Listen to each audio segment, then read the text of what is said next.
मेरे प्यारे देशवासियों, नमस्कार। आज मन की बात का 100वां एपिसोड है। मुझे आप सबकी हजारों चिट्ठियां मिली हैं, लाखों संदेश मिले हैं और मैंने कोशिश की है कि ज्यादा से ज्यादा चिट्ठियों को पढ़ पाऊं, देख पाऊं, संदेशों को जरा समझने की कोशिश करूं। आपके पत्र पढ़ते हुए कई बार मैं भावुक हुआ, भावनाओं से भर गया, भावनाओं में बह गया और खुद को फिर संभाल भी लिया।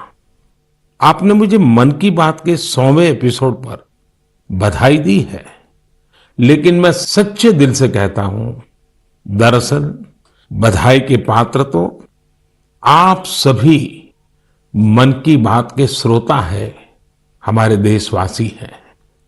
मन की बात कोटि कोटि भारतीयों के मन की बात है, उनकी भावनाओं का प्रकटीकरण है। साथियों, 3 अक्टूबर 2014 विजयादशमी का वो पर्व था और हम सब ने मिलकर विजयादशमी के दिन मन की बात की यात्रा शुरू की थी। विजयादशमी यानी बुराई पर अच्छाई की जीत का पर्व। मन की बात भी देशवासियों की अच्छाइयों का, सकारात्मकता का एक अनोखा पर्व बन गया है।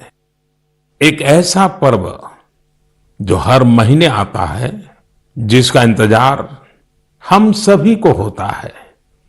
हम इसमें पॉजिटिविटी को सेलिब्रेट करते हैं, हम इसमें पीपल्स पार्टिसिपेशन को भी सेलिब्रेट करते हैं। कई बार यकीन नहीं होता कि मन की बात को इतने महीने और इतने साल गुजर गए। हर एपिसोड अपने आप में खास रहा। हर बार नए उदाहरणों की नवीनता, हर बार देशवासियों की नई सफलताओं का विस्तार। मन की बात में पूरे देश के कोने कोने से लोग जुड़े, हर आयु वर्ग के लोग जुड़े। बेटी बचाओ बेटी पढ़ाओ की बात हो, स्वच्छ भारत आंदोलन हो, खादी के प्रति प्रेम हो या प्रकृति की बात, आजादी का अमृत महोत्सव हो या फिर अमृत सरोवर की बात।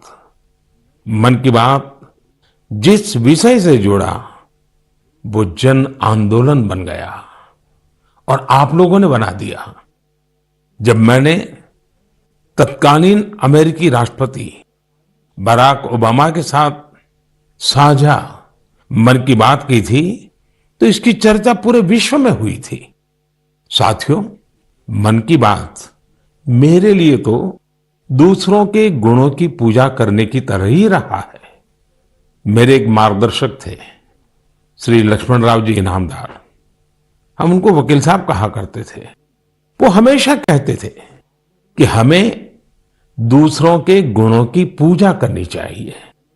सामने कोई भी हो, आपके साथ का हो, आपका विरोधी हो, हमें उसके अच्छे गुणों को जानने का, उनसे सीखने का प्रयास करना चाहिए। उनकी इस बात ने मुझे हमेशा प्रेरणा दी है। मन की बात दूसरों के गुणों से सीखने का बहुत बड़ा माध्यम बन गई है। मेरे प्यारे देशवासियों, इस कार्यक्रम ने मुझे कभी भी आपसे दूर नहीं होने दिया। मुझे याद है, जब मैं गुजरात का मुख्यमंत्री था तो वहां सामान्य जन से मिलना जुलना स्वाभाविक रूप से हो ही जाता था। मुख्यमंत्री का कामकाज और कार्यकाल ऐसा ही होता है, मिलने जुलने के अवसर बहुत मिलते रहते हैं। लेकिन 2014 में दिल्ली आने के बाद मैंने पाया कि यहां का जीवन तो बहुत ही अलग है। काम का स्वरूप अलग, दायित्व अलग, स्थितियां परिस्थितियों के बंधन, सुरक्षा का तामझाम, समय की सीमा। शुरुआती दिनों में कुछ अलग महसूस करता था, खाली खाली सा महसूस करता था। 50 साल पहले मैंने अपना घर इसलिए नहीं छोड़ा था कि एक दिन अपने ही देश के लोगों से संपर्क ही मुश्किल हो जाएगा।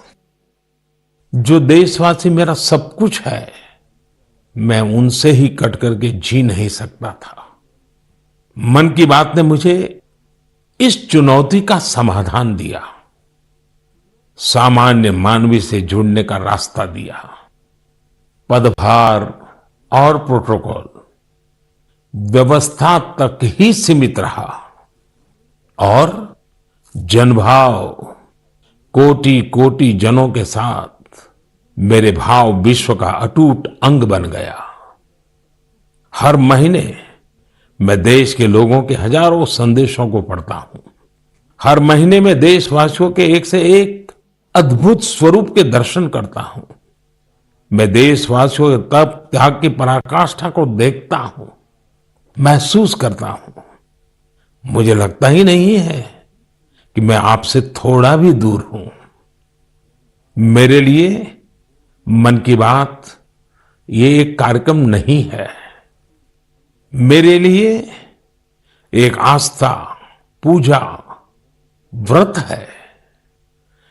जैसे लोग ईश्वर की पूजा करने जाते हैं तो प्रसाद की थाल लाते हैं, मेरे लिए मन की बात ईश्वर रूपी जनता जनार्दन के चरणों में प्रसाद की थाल की तरह है।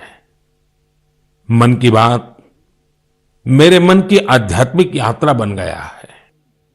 मन की बात स्व से समष्टि की यात्रा है।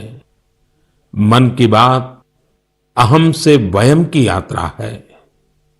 यह तो मैं नहीं तू ही इसकी संस्कार साधना है। आप कल्पना करिए, मेरा कोई देशवासी 40-40 साल से निर्जन पहाड़ी और बंजर जमीन पर पेड़ लगा रहा है। कितने ही लोग 30-30 साल से जल संरक्षण के लिए बावड़ियां और तालाब बना रहे हैं, उसकी साफ सफाई कर रहे हैं। कोई 25-30 साल से निर्धन बच्चों को पढ़ा रहा है, कोई गरीबों की इलाज में मदद कर रहा है।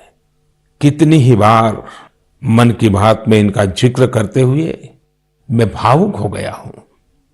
आकाशवाणी के साथियों को कितनी ही बार इसे फिर से रिकॉर्ड करना पड़ा है।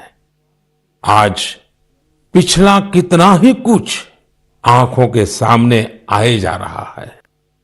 देशवासियों के इन प्रयासों ने मुझे लगातार खुद को खपाने की प्रेरणा दी है। साथियों, मन की बात में जिन लोगों का हम जिक्र करते हैं, वे सब हमारे हीरोज हैं, जिन्होंने इस कार्यक्रम को जीवंत बनाया है। आज जब हम 100वें एपिसोड के पड़ाव पर पहुंचे हैं, तो मेरी ये भी इच्छा है कि हम एक बार फिर इन सारे हीरोज के पास जाकर उनकी यात्रा के बारे में जानें। आज हम कुछ साथियों से बात भी करने की कोशिश करेंगे। मेरे साथ जुड़ रहे हैं हरियाणा के भाई सुनील जगलान जी। सुनील जगलान जी का मेरे मन पर इतना प्रभाव इसलिए पड़ा क्योंकि हरियाणा में जेंडर रेशियो पर काफी चर्चा होती थी और मैंने भी बेटी बचाओ बेटी पढ़ाओ का अभियान हरियाणा से ही शुरू किया था। और इसी बीच जब सुनील जी के सेल्फी विद डॉटर कैंपेन पर मेरी नजर पड़ी तो मुझे बहुत अच्छा लगा। मैंने भी उनसे सीखा और इसे मन की बात में शामिल किया। देखते ही देखते सेल्फी विद डॉटर एक ग्लोबल कैंपेन में बदल गया और इसमें मुद्दा सेल्फी नहीं थी, टेक्नोलॉजी नहीं थी, इसमें डॉटर को, बेटी को प्रमुखता दी गई थी। जीवन में बेटी का स्थान कितना बड़ा होता है, इस अभियान से यह भी प्रकट हुआ। ऐसे ही अनेकों प्रयासों का परिणाम है कि आज हरियाणा में जेंडर रेशियो में सुधार आया है। आइए आज सुनील जी से ही कुछ गप मार लेते हैं। नमस्कार सुनील जी। नमस्कार सर। मेरी खुशी बहुत बढ़ गई है सर आपकी आवाज सुनकर। Sunil ji, selfie with daughter हर किसी को याद है। अब जब इसकी फिर चर्चा हो रही है तो आपको कैसा लग रहा है? प्रधानमंत्री जी, ये असल में आपने जो हमारे प्रदेश हरियाणा से पानीपत की चौथी लड़ाई बेटियों के चेहरे पे मुस्कुराहट लाने के लिए शुरू की थी, जिसे आपके नेतृत्व में पूरे देश ने जीतने की कोशिश की है, तो वाकई ये मेरे लिए और हर बेटी के पिता और बेटियों को चाहने वालों के लिए बहुत बड़ी बात है। सुनील जी, अब आपकी बिटिया कैसी है? आजकल क्या कर रही है? जी, मेरी बेटियां नंदनी और याचिका है। एक 7th क्लास में पढ़ रही है, एक 4th क्लास में पढ़ रही है और आपकी बड़ी प्रशंसक हैं। उन्होंने आपके लिए थैंक यू प्राइम मिनिस्टर करके अपनी क्लासमेट्स जो हैं लेटर भी लिखवाए थे असल में। वाह वाह वाह वाह। अच्छा, बिटिया को आप मेरा और मन की बात के श्रोताओं का खूब सारा आशीर्वाद दीजिए। बहुत बहुत शुक्रिया जी, आपकी वजह से देश की बेटियों के चेहरे पे लगातार मुस्कान बढ़ रही है। बहुत बहुत धन्यवाद सुनील जी। जी शुक्रिया। साथियों, मुझे इस बात का बहुत संतोष है कि मन की बात में हमने देश की नारी शक्ति की सैकड़ों प्रेरणादायी गाथाओं का जिक्र किया है। चाहे हमारी सेना हो या फिर खेल जगत हो, मैंने जब भी महिलाओं की उपलब्धियों पर बात की है उसकी खूब प्रशंसा हुई है। जैसे हमने छत्तीसगढ़ के देउर गांव की महिलाओं की चर्चा की थी। ये महिलाएं स्वयं सहायता समूहों के जरिए गांव के चौराहों, सड़कों और मंदिरों की सफाई के लिए अभियान चलाती हैं। ऐसे ही तमिलनाडु की वो आदिवासी महिलाएं जिन्होंने हजारों इको फ्रेंडली टेराकोटा कप्स निर्यात किए, उनसे भी देश ने खूब प्रेरणा ली। तमिलनाडु में ही 20,000 महिलाओं ने साथ आकर वेल्लोर में नाग नदी को पुनर्जीवित किया था। ऐसे कितने ही अभियानों को हमारी नारी शक्ति ने नेतृत्व दिया है और मन की बात उनके प्रयासों को सामने लाने का मंच बना है। साथियों, अब हमारे साथ फोन लाइन पर एक और सज्जन मौजूद है। इनका नाम है मंजूर अहमद। मन की बात में जम्मू कश्मीर की पेंसिल स्लेट्स के बारे में बताते हुए मंजूर अहमद जी का जिक्र हुआ था। मंजूर जी, कैसे हैं आप? थैंक यू सर, बड़े अच्छे से है सर। मन की बात के इस 100वें एपिसोड में आपसे बात करके मुझे बहुत अच्छा लग रहा है। Thank you sir. अच्छा, ये पेंसिल स्लेट्स वाला काम कैसा चल रहा है? बहुत अच्छे से चल रहे हैं सर, बहुत अच्छे से। जब से सर आपने हमारी बात मन की बात में कही सर, तब से बहुत काम बढ़ गया सर, और दूसरों को भी रोजगार यहाँ बहुत बड़ा है इस काम में। कितने लोगों को अब रोजगार मिलता होगा? अभी मेरे पास 200 प्लस है। अरे वाह। मुझे बहुत खुशी हुई। जी सर, जी सर। अभी 1-2 महीने में अभी मैं इसको एक्सपांड कर रहा हूँ कि और 200 लोगों को रोजगार बढ़ जाएगा सर। वाह वाह वाह। देखिए मंजूर जी, जी सर, मुझे बराबर याद है, और उस दिन आपने मुझे कहा था कि ये एक ऐसा काम है जिसकी न कोई पहचान है, न स्वयं की पहचान है, और आपको बड़ी पीड़ा भी थी, और इस वजह से आपको काफी बड़ी मुश्किलें होती थी, वो भी आप कह रहे थे। लेकिन अब तो पहचान भी बन गई और 200 से ज्यादा लोगों को रोजगार दे रहे हैं। जी सर, जी सर। और नया एक्सपांशन करके और 200 लोगों को रोजगार दे रहे हैं। ये तो बहुत खुशी की खबर दी आपने। एवं सर, यहाँ पे जो फार्मर है सर, उनका भी बहुत बड़ा इसमें फायदा मिला सर। तब से 2000 का ट्री बेचते थे, अभी वही ट्री 5000 तक पहुंच गया सर। इतनी डिमांड बढ़ गई सर इसमें तब से, और अपनी पहचान भी बन गई। इसमें बहुत से आर्डर है अपने पास सर। अभी मैं आगे 1-2 महीने में और एक्सपेंड करके और 2-250 गाँव में जितने भी लड़के लड़की हैं इसमें एडजस्ट हो सकता है, उनका भी रोजी रोटी चल सकता है सर। देखिए मंजूर जी, वोकल फॉर लोकल की ताकत कितनी जबरदस्त है, आपने धरती पर उतार के दिखा दिया है। जी सर, जी सर। मेरी तरफ से आपको और गांव के सभी किसानों को और आपके साथ काम कर रहे हैं सभी साथियों को भी मेरी तरफ से बहुत बहुत शुभकामनाएं। धन्यवाद भैया। धन्यवाद सर। साथियों, हमारे देश में ऐसे कितने ही प्रतिभाशाली लोग हैं जो अपनी मेहनत के बलबूते ही सफलता के शिखर तक पहुंचे हैं।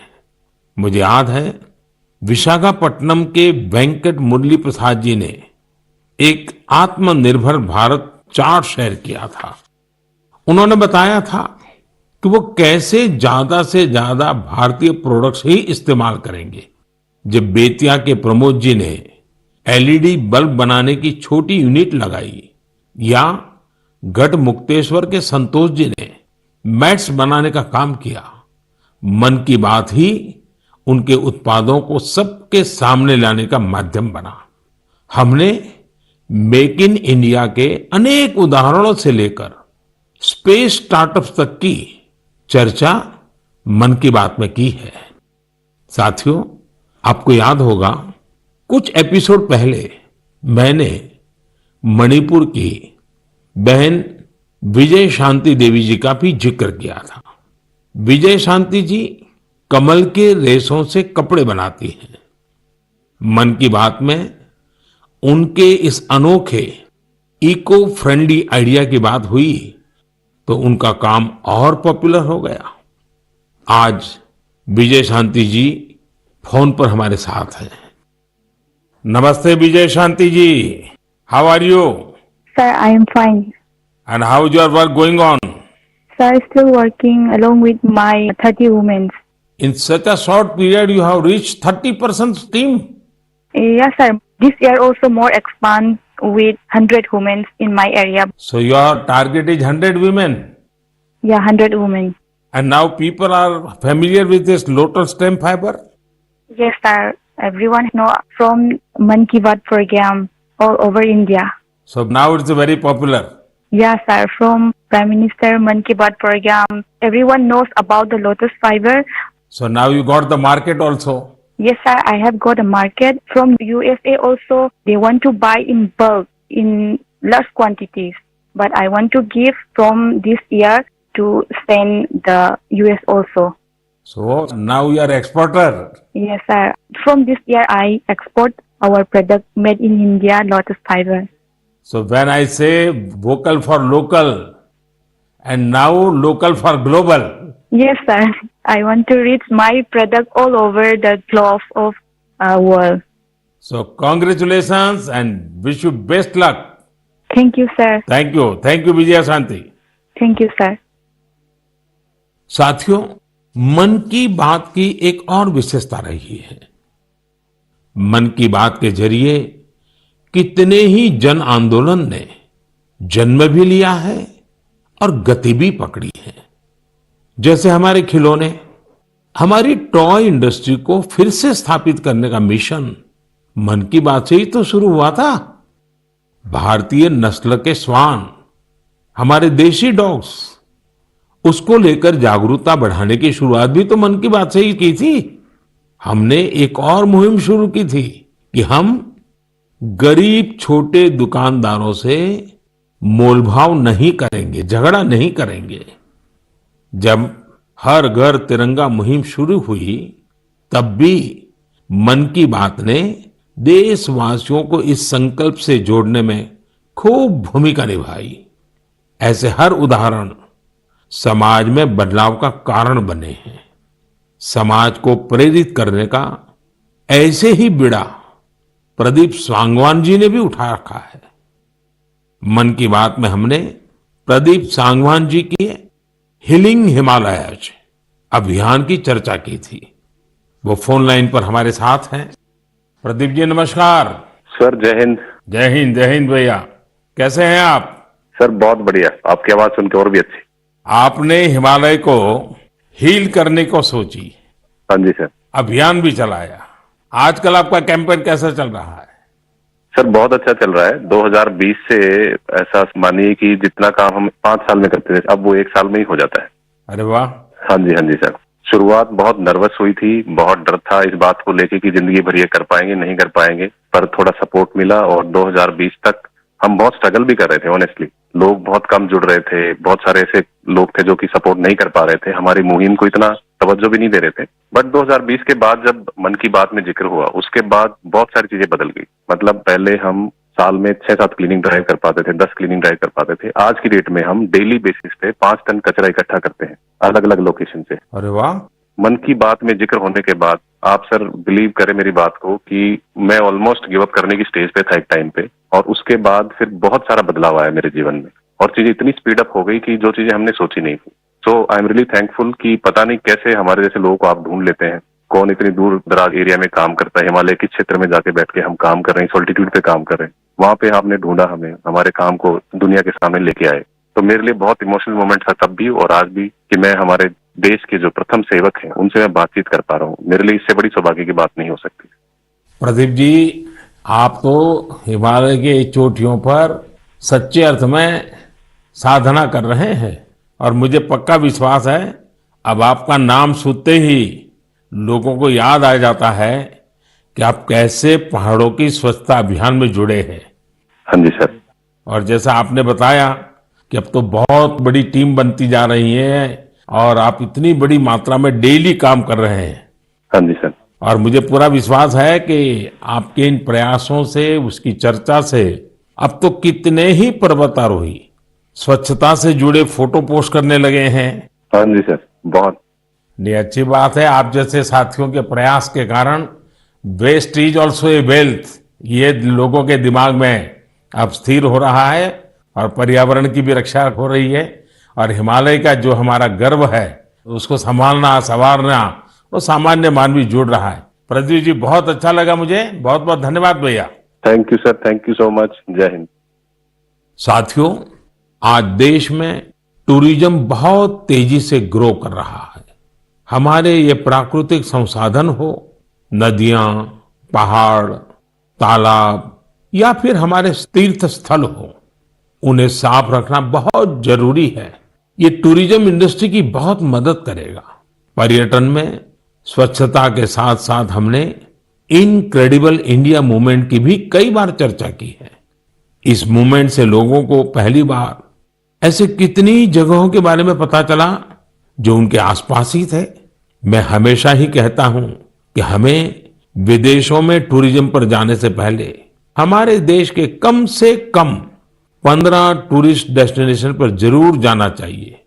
और यह डेस्टिनेशन जिस राज्य में आप रहते हैं वहां के नहीं होने चाहिए, आपके राज्य से बाहर किसी अन्य राज्य के होने चाहिए।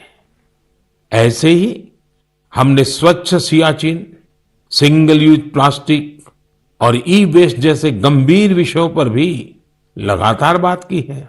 आज पूरी दुनिया पर्यावरण के जिस इशू को लेकर इतना परेशान है, उसके समाधान में मन की बात का ये प्रयास बहुत अहम है। साथियों, मन की बात को लेकर मुझे इस बार एक और खास संदेश यूनेस्को की डीजी ऑद्रे ऑजुले का आया है। उन्होंने सभी देशवासियों को 100 एपिसोड के इस शानदार जर्नी के लिए शुभकामनाएं दी हैं। साथ ही उन्होंने कुछ सवाल भी पूछे हैं। आइए पहले यूनेस्को की डीजी के मन की बात सुनते हैं। Namaste, Excellency, dear Prime Minister. On behalf of UNESCO, I thank you for this opportunity to be part of the 100th episode of the Man Ki Baat radio broadcast. UNESCO and India have a long common history. We have very strong partnerships together in all areas of our mandate: education, science, culture, and information. And I would like to take this opportunity today to talk about the importance of education. UNESCO is working with its member states to ensure that everyone in the world has access to quality education by 2030. With the largest population in the world, could you please explain the Indian way to achieving this objective? UNESCO also works to support culture and protect heritage. And India is chairing the G20 this year. World leaders will be coming to Delhi for this event. Excellency, how does India want to put culture and education at the top of the international agenda? I once again thank you for this opportunity and convey my very best wishes through you to the people of India. À bientôt. Merci beaucoup. Thank you, Excellency. I am happy to interact with you in the 100th Man Ki Baat program. I am also happy that you have raised the important issues of education and culture. साथियों, UNESCO की DG ने education और cultural preservation यानी शिक्षा और संस्कृति संरक्षण को लेकर भारत के प्रयासों के बारे में जानना चाहा है। ये दोनों ही विषय मन की बात के पसंदीदा विषय रहे हैं। बात शिक्षा की हो या संस्कृति की, उसके संरक्षण की बात हो या संवर्धन की, भारत की यह प्राचीन परंपरा रही है। इस दिशा में आज देश जो काम कर रहा है वो वाकई बहुत सराहनीय है। नेशनल एजुकेशन पॉलिसी हो या क्षेत्रीय भाषा में पढ़ाई का विकल्प हो, एजुकेशन में टेक्नोलॉजी इंटीग्रेशन हो, आपके ऐसे अनेक प्रयास देखने को मिलेंगे। वर्षों पहले गुजरात में बेहतर शिक्षा देने और ड्रॉप आउट रेट्स को कम करने के लिए गुणोत्सव और शाला प्रवेश उत्सव जैसे कार्यक्रम जन भागीदारी की एक अद्भुत मिसाल बन गए थे। मन की बात में हमने ऐसे कितने ही लोगों के प्रयासों को हाईलाइट किया है जो निस्वार्थ भाव से शिक्षा के लिए काम कर रहे हैं। आपको याद होगा, एक बार हमने ओडिशा में ठेले पर चाय बेचने वाले स्वर्गीय डी प्रकाश राव जी के बारे में चर्चा की थी, जो गरीब बच्चों को पढ़ाने के मिशन में लगे हुए थे। झारखंड के गांवों में डिजिटल लाइब्रेरी चलाने वाले संजय कश्यप जी हो, कोविड के दौरान ई लर्निंग के जरिए कई बच्चों की मदद करने वाली हेमलता एनके जी हो, ऐसे अनेक शिक्षकों के उदाहरण हमने मन की बात में लिए हैं। हमने कल्चरल प्रिजर्वेशन के प्रयासों को भी मन की बात में लगातार जगह दी है। लक्षद्वीप का कुम्मेल ब्रदर्स चैलेंजर्स क्लब हो या कर्नाटका के क्वेमश्री जी कला चेतना जैसे मंच हो, देश के कोने कोने से लोगों ने मुझे चिट्ठी लेकर ऐसे उदाहरण भेजे। हमने उन 3 कॉम्पिटिशन्स को लेकर भी बात की थी जो देशभक्ति पर गीत, लोरी और रंगोली से जुड़े थे। आपको ध्यान होगा, एक बार हमने देश भर के स्टोरी टेलर्स से स्टोरी टेलिंग के माध्यम से शिक्षा की भारतीय विधाओं पर चर्चा की थी। मेरा अटूट विश्वास है कि सामूहिक प्रयास से बड़ा बदलाव लाया जा सकता है। इस साल हम जहां आजादी के अमृतकाल में आगे बढ़ रहे हैं, वहीं G20 की अध्यक्षता भी कर रहे हैं। यह भी एक वजह है कि एजुकेशन के साथ साथ डाइवर्स ग्लोबल कल्चर्स को समृद्ध करने के लिए हमारा संकल्प और मजबूत हुआ है। मेरे प्यारे देशवासियों, हमारे उपनिषदों का एक मंत्र सदियों से हमारे मानस को प्रेरणा देता आया है, चरैवेति चरैवेति चरैवेति, चलते रहो चलते रहो चलते रहो। आज हम इसी चरैवेति चरैवेति की भावना के साथ मन की बात का 100वां एपिसोड पूरा कर रहे हैं। भारत के सामाजिक ताने बाने को मजबूती देने में मन की बात किसी भी माला के धागे की तरह है जो हर मनके को जोड़े रखता है। हर एपिसोड में देशवासियों के सेवा और सामर्थ्य ने दूसरों को प्रेरणा दी है। इस कार्यक्रम में हर देशवासी दूसरे देशवासी की प्रेरणा बनता है। एक तरह से मन की बात का हर एपिसोड अगले एपिसोड के लिए जमीन तैयार करता है। मन की बात हमेशा सद्भावना, सेवा भावना और कर्तव्य भावना से ही आगे बढ़ा है। आजादी के अमृत काल में यही पॉजिटिविटी देश को आगे ले जाएगी, नई ऊंचाई पर ले जाएगी।